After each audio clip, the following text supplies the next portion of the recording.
एक समय की बात है। डंगरपुर नामक गांव में दो बहनें माही और महिमा अपनी विधवा माँ मधुलिका के साथ रहती थी। कुछ समय पहले ही मधुलिका के पति का निधन हो गया था। मधुलिका अपनी दोनों बेटियों का पालन पोषण करने के लिए सिलाई किया करती थी।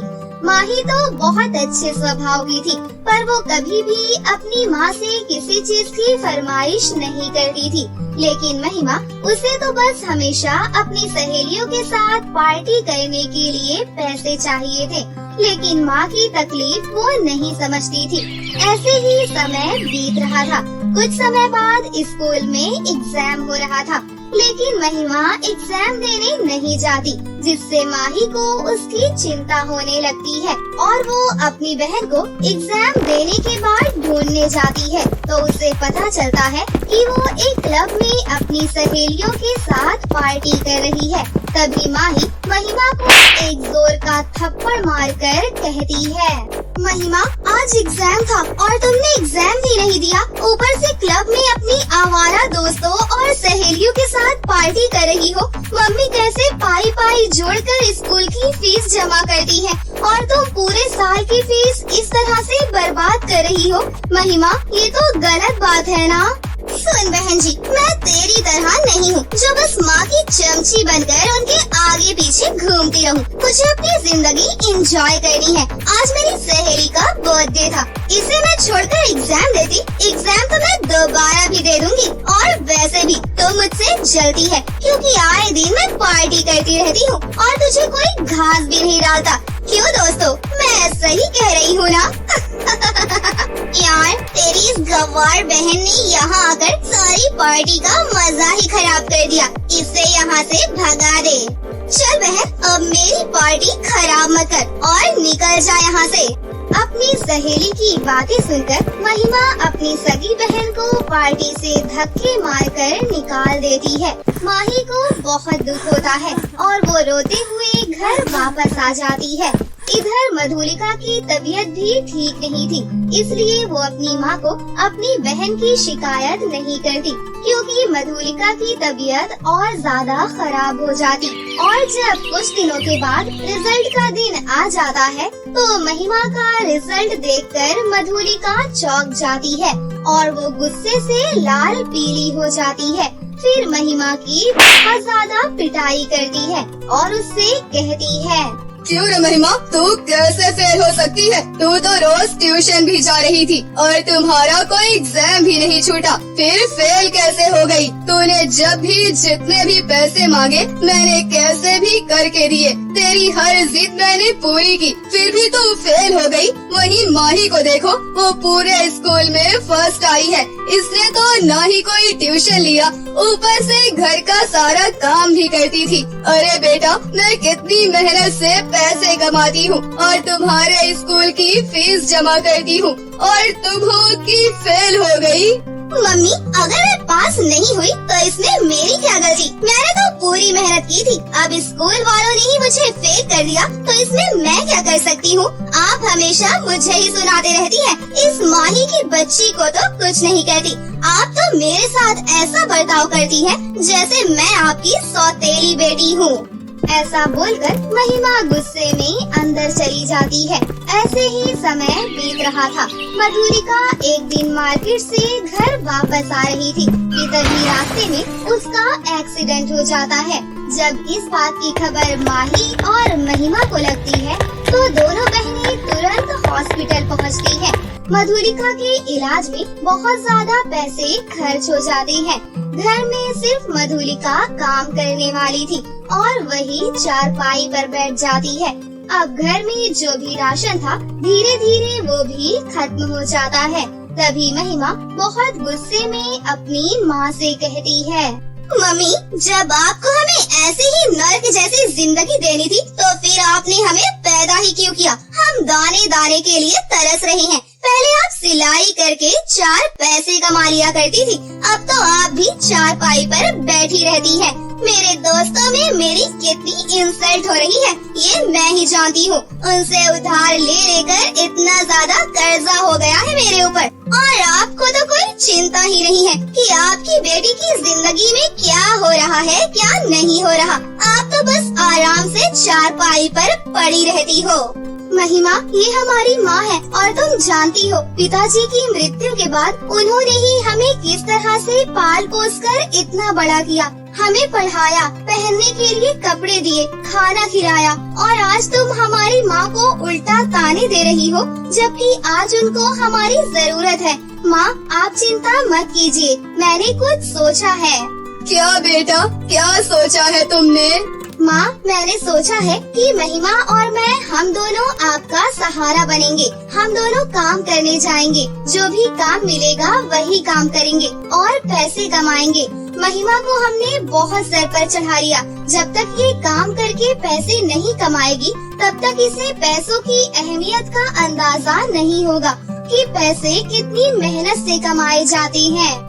महिमा पहले तो माही के साथ काम पर जाने के लिए मना कर देती है, लेकिन जब मधुलिका उसे घर से बाहर निकालने की धमकी देती है तो वो चुपचाप काम पर जाने के लिए तैयार हो जाती है। वहीं जब महिमा के दोस्तों को ये पता चलता है कि महिमा लकड़ियाँ बेचने का काम करती है तो उसके दोस्त उसके ऊपर बहुत हंसते हैं। अरे यार महिमा, तूने तो हमसे कहा था कि तू कभी कोई काम नहीं करेगी, लेकिन तू तो यहाँ मजदूरी का काम कर रही है। यार, हम तुम जैसी मजदूर लड़की को अपना दोस्त नहीं रख सकते, हमारा भी एक स्टेटस है। चलो यहाँ से चलते हैं, ये तो बहुत ज्यादा गरीब हो गई है।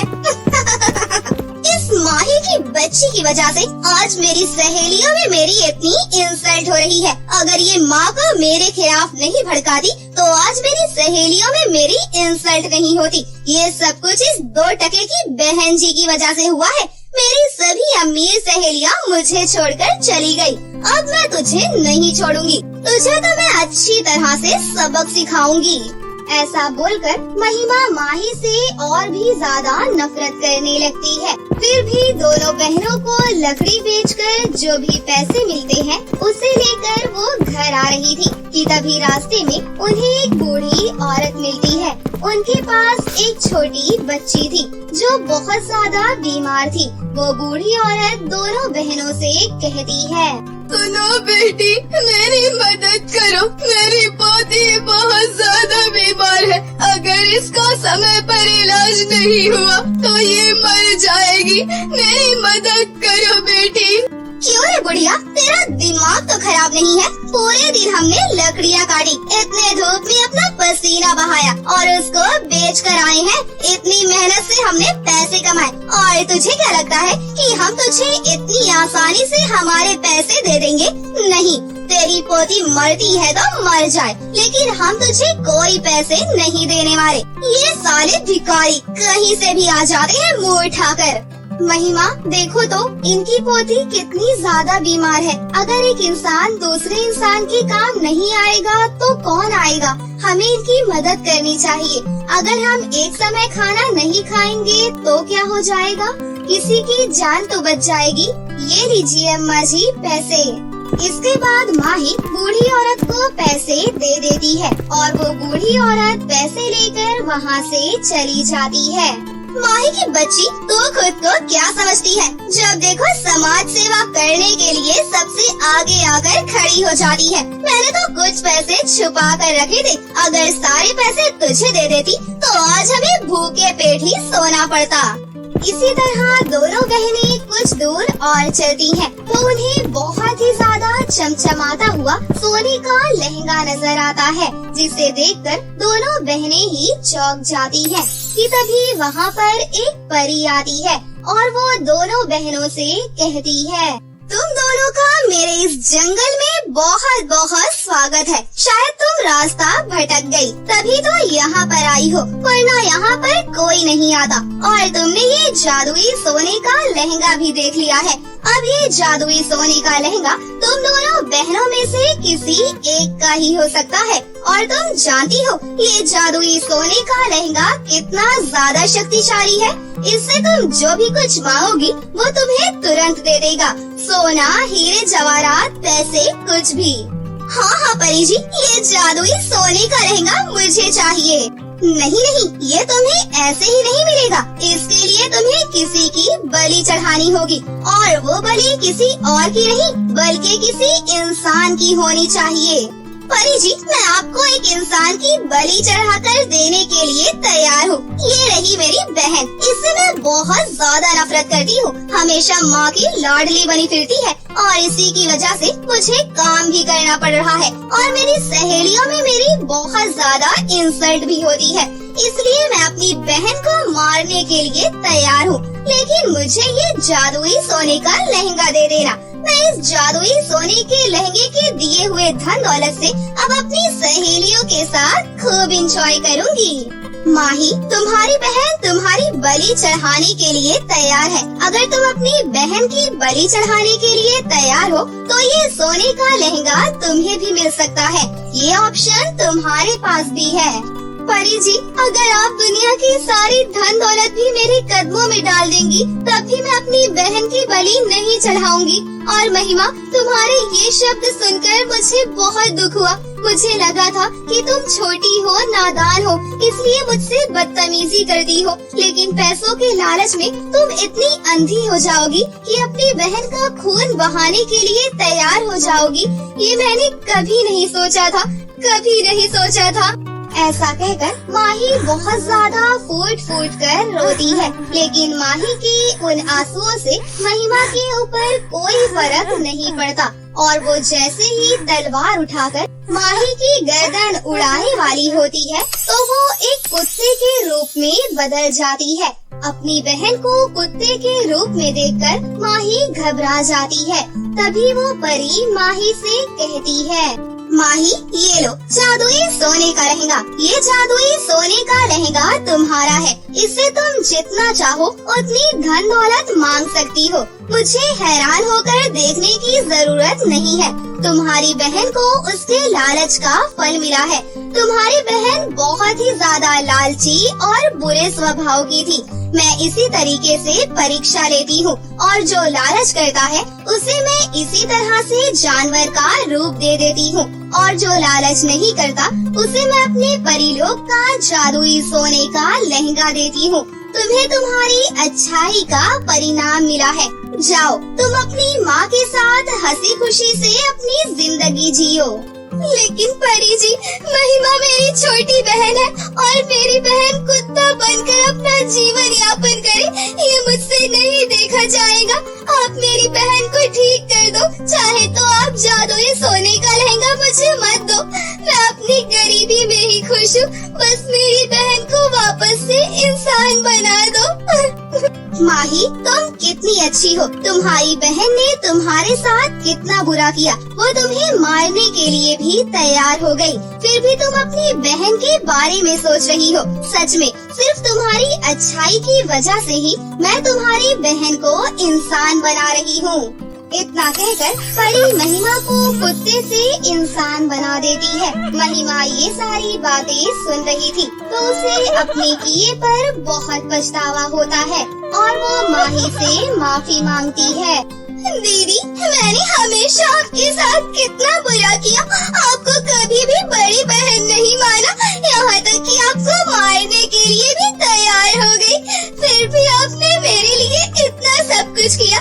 दीदी, आप बहुत अच्छी हैं। आपके अच्छे स्वभाव की वजह से ही माँ आपसे बहुत प्यार करती है। दीदी, हो सके तो मुझे माफ कर देना। आज के बाद मैं कभी कोई बुरा काम नहीं करूँगी, कभी कोई लालच नहीं करूँगी। बस आप मुझे अपने जैसा बना देना। इसके बाद माही महिमा को माफ कर देती है और वो परी दोनों बहनों का इतना प्यार देखकर बहुत खुश होती है और वो अपने परिलोक का जादुई सोने चांदी का लहंगा दोनों बहनों को दे देती है, जिसकी धन दौलत से दोनों बहनें बहुत ज्यादा अमीर हो जाती हैं और अपनी माँ का इलाज एक बहुत बड़े हॉस्पिटल में करवाती है। जिसके बाद मधुलिका बिल्कुल ठीक हो जाती है और जादुई सोने चांदी के लहंगे की मदद से अपना बहुत बड़ा बुटीक चलाती है और पूरा परिवार इसी तरह हंसी खुशी से अपनी जिंदगी जीने लगता है। कैसी लगी आपको हमारी ये कहानी? अगर आपको हमारी कहानी अच्छी लगी हो तो इसे जरूर लाइक करें, साथ ही हमारे चैनल को सब्सक्राइब भी कर लें और बेल आइकन को दबाना ना भूलें। मिलते हैं अगली वीडियो में। धन्यवाद।